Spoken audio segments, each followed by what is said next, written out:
കർത്താവിനും ഈശോയ്ക്കും ഒരുപാട് നന്ദി. എൻ്റെ പേര് ജെബിൻ, ഇതെൻ്റെ അനിയനാണ് നിതിൻ. ഞങ്ങൾ പാലക്കാട് രൂപതയിലെ കാഞ്ഞിരപ്പുഴ ഇടവകയിൽ നിന്ന് വരുന്നു. എനിക്കിവിടെ 2 കാര്യങ്ങളാണ് സാക്ഷ്യപ്പെടുത്താനുള്ളത്. ഞാനിവിടെ ഉടമ്പടി എടുത്തത് 2025 ജനുവരി 7-ാം തീയതിയാണ്. ഞങ്ങൾ അതിന് മുമ്പ് ഇവിടെ വന്നിട്ടുണ്ട്. പക്ഷെ അന്ന് കൃപാസനത്തെക്കുറിച്ച് കാര്യങ്ങൾ ഞങ്ങൾക്ക് അറിയാത്തതുകൊണ്ട് ഉടമ്പടി എടുക്കാനോ ഇവിടുത്തെ ബാക്കി കാര്യങ്ങളിലൊന്നും പങ്കെടുക്കാനോ ഞങ്ങൾക്ക് പറ്റിയില്ല. ഞാൻ വർക്ക് ചെയ്യുന്നത് എറണാകുളത്തുള്ളൊരു ഇൻസ്റ്റിറ്റ്യൂട്ടിലാണ്. അവിടെയുള്ളൊരു ചേച്ചിയാണ് എനിക്ക് ഉടമ്പടിയുടെ കാര്യങ്ങളും പ്രാധാന്യവും പറഞ്ഞു തന്ന് ഞങ്ങളങ്ങനെ ജനുവരി 7-ാം തീയതി ഇവിടെ ഒന്ന് ഉടമ്പടി എടുത്തു. എൻ്റെ ആദ്യത്തെ നിയോഗമായിട്ട് ഞാൻ സമർപ്പിച്ചിട്ടുള്ളത്, ഞാൻ കുറച്ച് കാലമായിട്ട് ജർമ്മനി പോകാൻ വേണ്ടി ട്രൈ ചെയ്തുകൊണ്ടിരിക്കുമായിരുന്നു. എക്സാമൊക്കെ പാസ്സായി, പക്ഷേ ഇൻ്റർവ്യൂ കിട്ടാനും അങ്ങനെ അത് പാസ്സാവാനും കുറച്ച് സമയം എടുത്തിരിക്കുമായിരുന്നു. അങ്ങനെ ഞാനത് ഇവിടെ വന്ന് ആദ്യത്തെ നിയോഗമായി എഴുതി ഉടമ്പടി എടുത്തു. ആദ്യത്തെ 90 ദിവസം ഈ ഒന്നാമത്തെ നിയോഗത്തിൻ്റെ മേലധികം കാര്യങ്ങളൊന്നും സംഭവിച്ചില്ല. അങ്ങനെ അത് കഴിഞ്ഞ് ഞാൻ ജോസഫ് അച്ഛൻ്റെ അടുത്ത് കൗൺസിലിങ്ങിന് വന്നു. അപ്പോൾ ജോസഫ് അച്ഛൻ എന്നോട് പറഞ്ഞു, പരിശുദ്ധാത്മാവ് നിനക്ക് വെളിപ്പെടുത്തി തരും, അതുപോലെ നീ അങ്ങ് പോയാൽ മതി എന്ന് പറഞ്ഞു. അങ്ങനെ അത് കഴിഞ്ഞ് എനിക്കൊരു 10 ദിവസം കഴിഞ്ഞപ്പോൾ എനിക്ക് അവിടെ നിന്നൊരു മെയിൽ വന്നു, FSJക്ക് ഒരു ഓപ്ഷൻ കിട്ടിയിട്ടുണ്ട്. അപ്പോൾ FSJ എന്ന് പറയുമ്പോൾ നമ്മുടെ ഇവിടെ ഒരു വോളണ്ടിയറി പ്രോഗ്രാം പോലെയാണ്. അപ്പോൾ ഞാൻ ഉടമ്പടി എഴുതിയിട്ടത് എനിക്ക് നേഴ്സിങ്ങിന് പോകണമെന്നായിരുന്നു. അപ്പോൾ എൻ്റെ മനസ്സിൽ ആദ്യം തോന്നി അത് വേണ്ടാന്ന്. പിന്നെ എൻ്റെ കുറച്ച് ടീച്ചർമാരും ഫ്രണ്ട്സൊക്കെ പറഞ്ഞു, പിന്നെ ഞാനതങ്ങനെ എടുക്കാം എന്നുള്ളൊരു തീരുമാനത്തിലെത്തി. അങ്ങനെ ഞാനത് എടുത്തു. അതെടുത്തിട്ട് ഞാൻ ഇൻ്റർവ്യൂ അറ്റൻഡ് ചെയ്തു. ഞാൻ പഠിച്ച ക്വസ്റ്റ്യൻസും എനിക്ക് മനസ്സിലാവുന്ന ക്വസ്റ്റ്യൻസും മാത്രമേ ഉണ്ടായിരുന്നുള്ളൂ. വളരെ കോൺഫിഡൻ്റായിട്ട് ആൻസർ ചെയ്തു. ഞാനത് കഴിഞ്ഞിട്ട് ഏജൻസിയിൽ പറഞ്ഞു, ഇത് കിട്ടും, കുഴപ്പമില്ല, ഞാൻ എല്ലാത്തിനും ആൻസർ പറഞ്ഞിട്ടുണ്ടെന്ന് പറഞ്ഞു. അങ്ങനെ ഇൻ്റർവ്യൂ കഴിഞ്ഞു. കുറച്ച് ദിവസം കഴിഞ്ഞിട്ട് ഇതിൻ്റെ റിസൾട്ടൊന്നും വരുന്നില്ല. അങ്ങനെ ചില സമയത്ത് ഞാൻ ഈ പ്രഭാത പ്രാർത്ഥന കഴിഞ്ഞിട്ട് ചിലപ്പോൾ കുറച്ച് നേരം കൂടി കിടക്കും. അപ്പോൾ അങ്ങനെ ഒരു പ്രാവശ്യം എനിക്കൊരു സ്വപ്നത്തിൽ ഇങ്ങനെ, നിനക്കിത് ഇല്ല, എൻ്റെ ഏജൻസി എന്നോട് പറയുകയാണ്, നീ ഇതിലില്ല, നിൻ്റെ പേര് മാത്രം ഇതിലില്ല എന്നുള്ള രീതിയിൽ അങ്ങനെ കണ്ടു. അത് കഴിഞ്ഞ് പിറ്റേ ദിവസവും എനിക്കിതുപോലെ തന്നെ എൻ്റെ ഒരു ഫ്രണ്ട് എൻ്റെ ഏജൻസിയുടെ അടുത്ത് ചോദിക്കുകയാണ്, ജെബിൻ്റെ പേരുണ്ടോ എന്ന് ചോദിച്ചപ്പോൾ ഏജൻസി പറയുകയാണില്ല, ജെബിൻ അതിലില്ല എന്നുള്ള രീതിയിൽ ഞാനിങ്ങനെ സ്വപ്നം കണ്ടു. അത് കഴിഞ്ഞ് 2 ദിവസം കഴിഞ്ഞപ്പോൾ മെയിലും വന്നു, എനിക്കത് കിട്ടിയിട്ടില്ല എന്ന് പറഞ്ഞു. അങ്ങനെ ഞാൻ വീണ്ടും കൗൺസിലിങ്ങിന് വേണ്ടി ജോസഫ് അച്ഛൻ്റെ അടുത്ത് വന്നു. അപ്പോൾ ജോസഫ് അച്ഛൻ ചോദിച്ചു, എന്താ ഇനി പരിപാടി എന്താണെന്ന് ചോദിച്ചപ്പോൾ ഞാൻ പറഞ്ഞു, വെച്ചാൽ ഏജൻസി മാറണമെങ്കിൽ ഞാൻ മാറാം, ഞാൻ എല്ലാത്തിനും ആൻസർ പറഞ്ഞായിരുന്നു, കിട്ടാത്തതുകൊണ്ടാണെന്ന് പറഞ്ഞപ്പോൾ അച്ഛൻ ക്ഷയിക്കാണ്ട് തരണമല്ലോ എൻ്റെ കയ്യിൽ പിടിച്ചു. എന്നിട്ട് എൻ്റെ അടുത്ത് പറഞ്ഞു, നീ ഏതിലൊരു സംഖ്യ മനസ്സിൽ വിചാരിക്ക്, പുറത്ത് പറയണ്ട എന്ന് പറഞ്ഞു. അങ്ങനെ ഞാനൊരു സംഖ്യ വിചാരിച്ചു, ഞാൻ 6 വിചാരിച്ചത്. എന്നിട്ട് അച്ഛൻ എന്നോട് പറഞ്ഞു 5 or 9 അങ്ങനെ ഇതിലേതിലും ആണോ എന്ന് ചോദിച്ചു. അപ്പോൾ ഞാൻ പറഞ്ഞു അല്ല, 6. അപ്പോൾ അച്ഛൻ പറഞ്ഞു, മാറണ്ട, ഈ ഏജൻസി വഴി നിനക്ക് റെഡി ആയിക്കോളും എന്ന് പറഞ്ഞു. അങ്ങനെ നമ്മളോട് അച്ഛനെ കാണാൻ വരുമ്പോൾ അവിടുത്തെ മാനേജറിന് ഇന്നൊരു സ്ലിപ്പ് തരും. ആ സ്ലിപ്പ് എനിക്ക് അച്ഛൻ തിരിച്ച് തന്നു. എന്നിട്ട് പറഞ്ഞു, 1 മാസത്തിനുള്ളിൽ നിനക്ക് എന്തെങ്കിലും ഇൻ്റർവ്യൂ എന്തെങ്കിലും വന്നാൽ നീ എന്നെ വന്ന് കാണണം, ഇനി വന്നില്ലെങ്കിൽ 1 മാസം കഴിഞ്ഞ് നീ എന്നെ വന്ന് കാണണം, ഈ പേപ്പർ അവിടെ കാണിച്ചാൽ മതി, ഇവിടെ കയറ്റി വിട്ടോളും, ഞാൻ നിനക്ക് വേണ്ടി ഇവിടുന്ന് ഒരു മെസ്സേജ് എടുത്തു തരാം എന്ന് പറഞ്ഞു. അങ്ങനെ 1 മാസം കഴിഞ്ഞു, അനക്കങ്ങളൊന്നും വന്നില്ല. ഞാൻ ഇൻസ്റ്റിറ്റ്യൂട്ടിൽ നിന്ന് ഒരു ദിവസം ലീവ് എടുത്ത് ഞാനിവിടെ അച്ഛനെ കാണാൻ വേണ്ടി വന്നു. അപ്പോൾ അച്ഛനിവിടെ ഇല്ല, അച്ഛനൊരു വിദേശ ധ്യാനത്തിലായിരുന്നു. ഞാനിവിടെ വന്നു, മാതാവിൻ്റെ മുന്നിൽ ഒരു കൊന്തയൊക്കെ ചൊല്ലി കാര്യങ്ങളൊക്കെ പറഞ്ഞു പോയി. അത് കഴിഞ്ഞ് എൻ്റെ അടുത്ത് ഇവിടെ നിന്ന് പറഞ്ഞായിരുന്നു, ഒരു 20 ദിവസം കഴിഞ്ഞിട്ടേ അച്ഛൻ വരുള്ളൂ എന്ന് പറഞ്ഞായിരുന്നു. അങ്ങനെ ഞാൻ വേറൊരു ഏജൻസിയുടെ കാര്യങ്ങളൊക്കെ നോക്കി അച്ഛനോട് ഇതിലേക്ക് ചേർന്നാൽ മതിയോ എന്ന് ചോദിക്കാൻ വേണ്ടി പിറ്റേ ദിവസം വരാൻ വേണ്ടി ഇരിക്കുക. അപ്പോൾ ഇന്ന് എനിക്ക് വീണ്ടും മെയിൽ വന്നു, നിനക്ക് വേറൊരു ഇൻ്റർവ്യൂ ഡേറ്റും കൂടി ശരിയായിട്ടുണ്ട്, അപ്പോൾ അതിന് നിനക്ക് ഓഗസ്റ്റ് 14-ാം തീയതി ഇൻ്റർവ്യൂ ഉണ്ടെന്ന് പറഞ്ഞു. അങ്ങനെ ഞാൻ അച്ഛനെ വന്ന് കാണണം എന്നാണല്ലോ പറഞ്ഞു, പക്ഷേ അച്ഛനിവിടെ ഇല്ല. അങ്ങനെ വീട്ടിലേക്കൊക്കെ വിളിച്ചു പറഞ്ഞു. അപ്പോൾ അമ്മയും എൻ്റെ ആൻറ്റിയും എല്ലാവരും കൃപാസനത്തിലോട്ട് കുറേ നേരമായിട്ട് വിളിച്ചുകൊണ്ടിരിക്കുകയാണ് അച്ഛനോട് ഉണ്ടോ എന്ന് അറിയാൻ വേണ്ടിയിട്ട്. എനിക്കെന്തോ പെട്ടെന്നൊരു തോന്നൽ തോന്നി. ഞാൻ ഫോണെടുത്ത് കൃപാസനത്തിലോട്ട് വിളിച്ചു. ഒറ്റ റിങ്ങിൽ കോൾ എടുത്തു. ഒരു ഫീമെയിൽ സൗണ്ടായിരുന്നു. കോൾ എടുത്തിട്ട് ചോദിച്ചു, എന്താ കാര്യം? അപ്പോൾ ഞാൻ പറഞ്ഞു, ഇങ്ങനെ എനിക്കൊരു ഇൻ്റർവ്യൂ ഉണ്ട് എന്ന് പറഞ്ഞു. എൻ്റെ കുറച്ച് കാര്യങ്ങളൊക്കെ ചോദിച്ചതിന് ശേഷം എൻ്റെ അടുത്ത് പറഞ്ഞു, ഇത് കിട്ടുന്നതാണ് മാതാവ് പറയണേന്ന് പറഞ്ഞു. അങ്ങനെ അപ്പോൾ ഞാൻ പറഞ്ഞു, എനിക്ക് അച്ഛനെയും കൂടി ഒന്ന് കണ്ടാൽ കൊള്ളാമെന്നുണ്ടെന്ന് പറഞ്ഞു. നീ പോന്നോ, അച്ഛൻ ഇവിടെ വന്നിട്ടുണ്ട്, നീ അതിൻ്റെ ഡോക്യുമെൻറ്റ്സൊക്കെ എടുത്ത് പോന്നോ എന്ന് പറഞ്ഞു. അങ്ങനെ ഞാൻ വന്നു, അച്ഛനെ കണ്ടു, അച്ഛൻ ബ്ലസ് ചെയ്ത് പ്രാർത്ഥിച്ചു. ഓഗസ്റ്റ് 14-ാം തീയതി ഇൻ്റർവ്യൂ ആയിരുന്നു. ഇൻ്റർവ്യൂ കഴിഞ്ഞപ്പോൾ ഓഗസ്റ്റ് 1 തൊട്ട് ഞാനും അമ്മയും എൻ്റെ ഒരു ആൻറ്റിയും ഓഗസ്റ്റ് 15 ഡേറ്റ് ഇട്ട് പ്രാർത്ഥിക്കുന്നുണ്ട്. ഈ സ്വർഗ്ഗാരോഹണ തിരുനാൾ ഒരു ഗിഫ്റ്റായിട്ട് എനിക്ക് എൻ്റെ കാര്യത്തിൽ എന്തെങ്കിലും ഒരു തീരുമാനം അറിയണേന്ന് പറഞ്ഞിട്ട്. അപ്പോൾ ഓഗസ്റ്റ് 14-ാം തീയതി ഇൻ്റർവ്യൂ കഴിഞ്ഞു. 15-ാം തീയതി രാവിലെ ഞാനിതുപോലെ എനിക്കൊരു എന്തോ ഒരു തോന്നലോ എന്ന് ഞാൻ ഏജൻസിക്ക് മെസ്സേജ് അയച്ചു. അപ്പോൾ അവർ പറഞ്ഞു, റിസൾട്ട് വന്നിട്ടുണ്ട്, അത് ജെബിൻ്റെ അടുത്ത് പറയും എന്ന് പറഞ്ഞു. അപ്പോൾ പിന്നെ ഉള്ള കോൺഫിഡൻസൊക്കെ പോയി. അങ്ങനെ ഒരു രീതിയിൽ ഇരിക്കുമായിരുന്നു. പിന്നെ ഞാൻ അങ്ങോട്ട് മെസ്സേജ് അയക്കാൻ നിന്നില്ല, അവർ പറയട്ടെ എന്ന് പറഞ്ഞു. അപ്പോൾ ഇതിൻ്റെ അനിയനാണ്, ഇവൻ എനിക്ക് വേണ്ടി ഉടമ്പടി എടുത്തപ്പോൾ എഴുതിയിട്ട ഡേറ്റ് ഓഗസ്റ്റ് 18-ആണ്. ഓഗസ്റ്റ് 18-ാം തീയതി ഒരു തിങ്കളാഴ്ചയായിരുന്നു. ആ തിങ്കളാഴ്ച ഞാൻ എൻ്റെ വർക്കൊക്കെ കഴിഞ്ഞിങ്ങനെ ഇരിക്കുമ്പോൾ എനിക്ക് മെയിൽ വന്നു, ജെബിനെ നീ അതിൽ പാസ്സായിട്ടുണ്ട്, നിനക്ക് നവംബർ 1 ഇൻടേക്ക് സ്റ്റാർട്ട് ചെയ്യണമെന്ന് പറഞ്ഞിട്ട്. അപ്പോൾ FSG എടുത്ത് ഞാൻ പോവുകയാണെങ്കിൽ എനിക്ക് 1100 euro ആയിരുന്നു എനിക്ക് സ്റ്റൈഫൻഡ് പറഞ്ഞേക്കുന്നത്. എനിക്കിത് മാറ്റി തന്നു. ഇപ്പോൾ എനിക്ക് 1475 യൂറോൻ്റെ അടുത്ത് സ്റ്റൈഫൻഡ് ഉണ്ട്.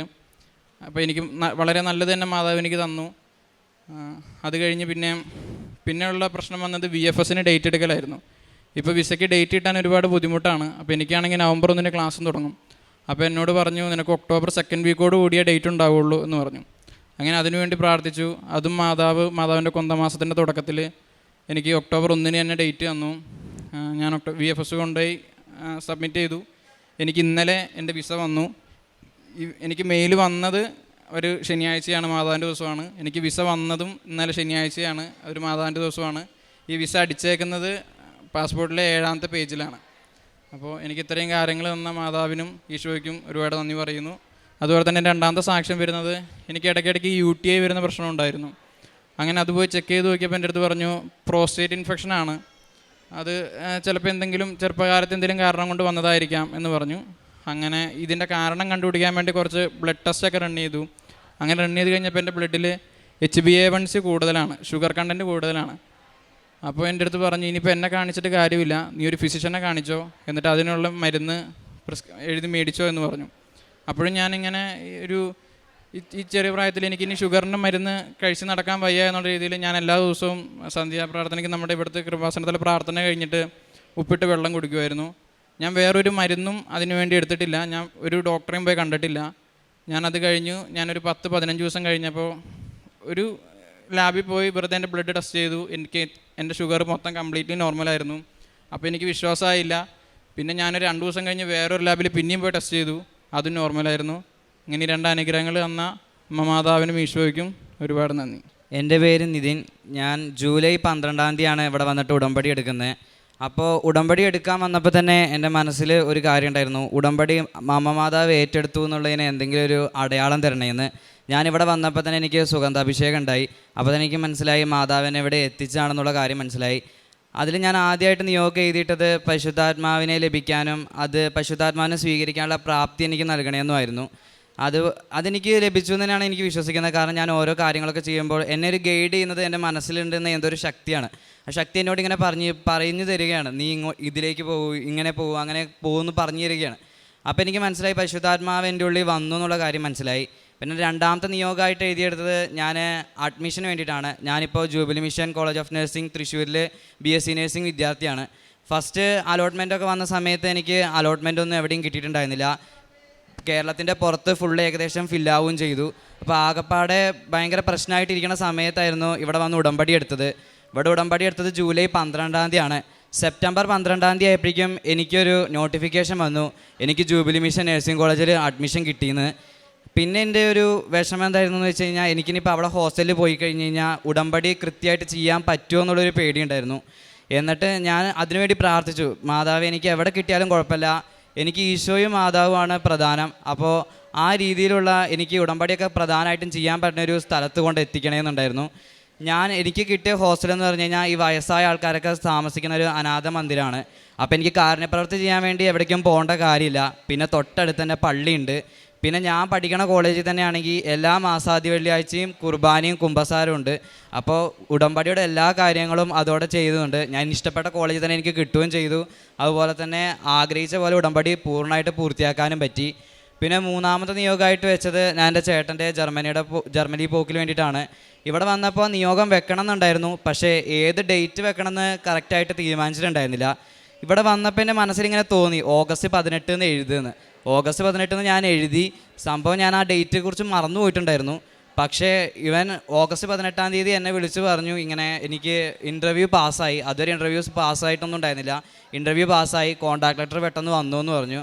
അപ്പോൾ എനിക്ക് മനസ്സിലായി ഞാൻ വെച്ച ഡേറ്റ് ഇട്ട് പ്രാർത്ഥിച്ചത് തന്നെ എനിക്ക് നടന്നു എന്ന്. അമ്മ മാതാവിനും തിരുക്കാമനും 1000 നന്ദി പറയും. ഞാനിതിൽ കാരുണ്യ പ്രവൃത്തിയായിട്ട് ചെയ്തുകൊണ്ടിരുന്നത്, ഞാൻ വർക്ക് ചെയ്യുന്ന സ്ഥലത്ത് ഞാനും എൻ്റെ ഒരു കൊളീഗ് ഉണ്ടായിരുന്നു, ലിഞ്ചു എന്ന പേര്. ഞങ്ങൾ 2 പേരും കൂടി ഗവൺമെൻറ് ആശുപത്രിയിൽ പോയി അവർക്ക് വൈകുന്നേരത്തെ ഭക്ഷണവും കാര്യങ്ങളും ഒക്കെ മേടിച്ച് കൊടുക്കുമായിരുന്നു. അതുപോലെ തന്നെ എൻ്റെ മുന്നിൽ വിശന്ന് വന്നിരിക്കുന്ന ഒരാളെ ഞാൻ അങ്ങനെ വിട്ടിട്ടില്ല. എന്നെക്കൊണ്ട് പറ്റുന്ന രീതിയിൽ എന്തെങ്കിലും ഒരു ഭക്ഷണമോ അല്ലെങ്കിൽ എന്തെങ്കിലും കാര്യങ്ങളോ ചെയ്ത് കൊടുത്തിട്ടുണ്ട്.